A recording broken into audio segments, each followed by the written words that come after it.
अब मैं असल, ये बड़ा गौर से सुनना आप, अब मैंने जो असल बात करनी है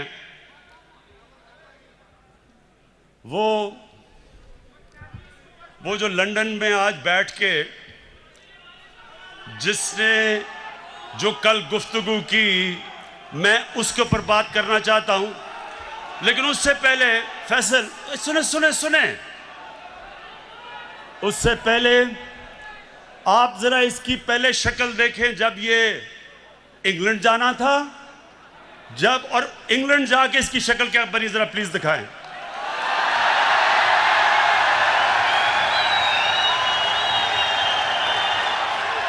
ये वही इंसान है।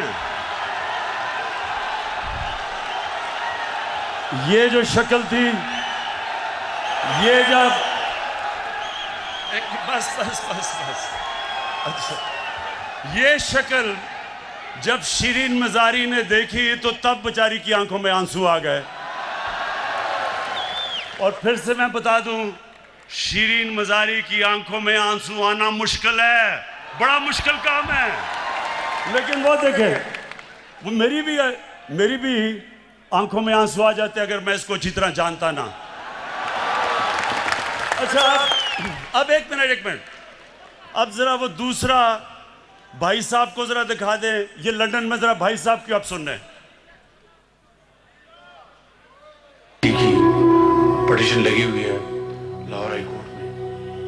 खुदा करे अल्लाह ताला अपने बेपाया फजलो करम से, अगर खुदा करे अल्लाह ताला अपने बेपाया फजलो करम से अगर इजाज़त मिल जाए तो अपने वालिद साहब के साथ होगी, जो कि बहुत ही आम बात है। तो बाकी इनकी दूसरी जो ट्रीटमेंट भी जारी है, तो हार्ट के लिए इंशाअल्लाह जल्द अपॉइंटमेंट हमारी। बस बस ख्वातीन, रोना नहीं है आपने।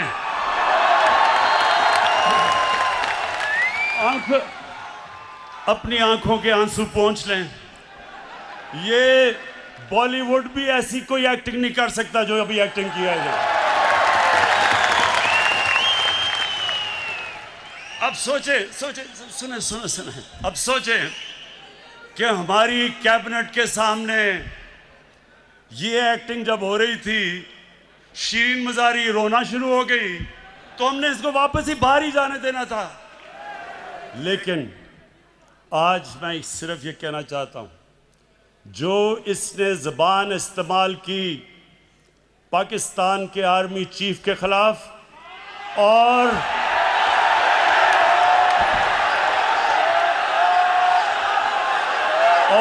ISI के डीजी के खिलाफ, मैं आज इसके ऊपर खास बात करना चाहता हूं।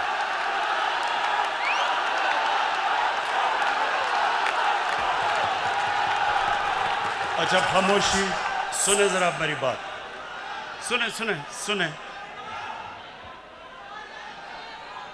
मेरे टाइगर्स और पाकिस्तान के नौजवानों, सुनो गौर से। बर्रे सगीर की तारीख में कभी भी ऐसी हिंदुस्तान में हुकूमत नहीं आई जो मुसलमानों से और पाकिस्तान से इतनी नफरत करती है जितनी नरेंद्र मोदी की हुकूमत करती है। हमारे फौजियों के ऊपर मुसलसल हमले हो रहे हैं। हर रोज हमारे फौजी अपनी जान की कुर्बानियां दे रहे हैं। परसों 20 पाकिस्तान के सिक्योरिटी फोर्सेस के लोगों ने शहादत पाई, 20 लोगों ने।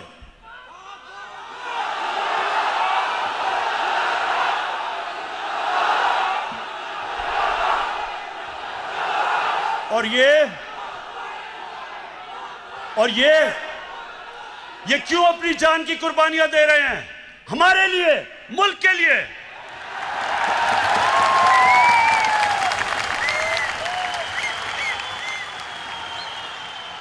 और ये गीदड़ जो दुमदमा के बाहर भागा था, वहां बैठ के आर्मी चीफ के ऊपर जो उसने कल जुबान इस्तेमाल की और डीजी आईएसआई के ऊपर, सुने गौर से मेरी बात, मैं थोड़ा सीरियस आपसे बात करूंगा। ये वो नवाज शरीफ है जो आज फौज के ऊपर और फौज के सरबराह के ऊपर इस तरह की जो जुबान इस्तेमाल कर रहा है। आपको याद नहीं होगा क्योंकि आप तो तब पैदा भी नहीं हुए थे। ये जनरल जिलानी के घर के ऊपर सरिया बनाते हुए मिनिस्टर बना था। ये वो आदमी है जो ज़ियाउल हक के जूते पॉलिश करते करते चीफ मिनिस्टर बना था। ये वो आदमी है जिसने जनरल दुरानी आईएसआई के जब चीफ थे, पीपल्स पार्टी के खिलाफ जब इलेक्शन हुई तो मिरान बैंक से इसने करोड़ों रुपया लिया था इलेक्शन लड़ने के लिए।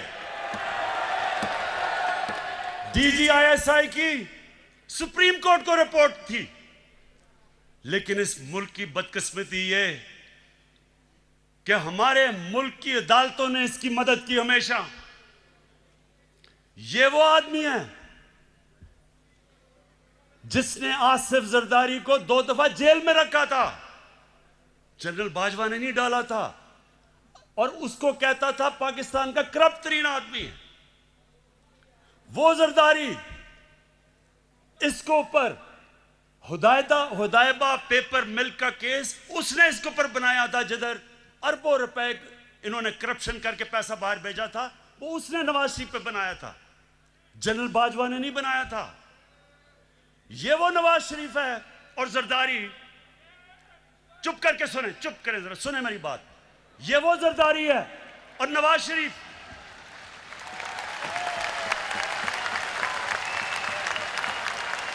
इसने इसके ऊपर, इन दोनों के ऊपर एक किताब निकली थी, उसका नाम था कैपिटलिज्म्स अकिलीज हील। रेमंड बेकर ने किताब लिखी थी। ये इनके पहले दौर के बाद जब इन दोनों ने 2 दफा बारियां लेकर मुल्क को लूटा था, उसने किताब लिखी और उसके ऊपर पूरा चैप्टर दिया कैसे इन दोनों ने इस मुल्क से पैसा चोरी करके मुल्क से बाहर लेके गए।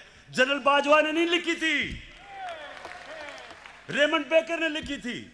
उसके बाद 3 और इनके ऊपर किताबें हैं जिनमें आप पढ़ें कि इन्होंने इस मुल्क से कैसी गद्दारी की। एक ओबामा's वॉर,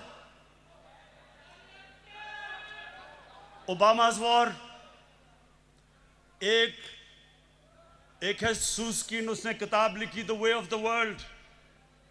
उसमें वो क्या किताब में कह रहा है कि बिलावल को उनकी वालदा टेलीफोन करके सीआईए ने उसका टेलीफोन टैप किया, बैंक अकाउंट्स बता रहे थे कि किन किन बैंकों में पैसे पड़े हैं तुम्हारे बारे।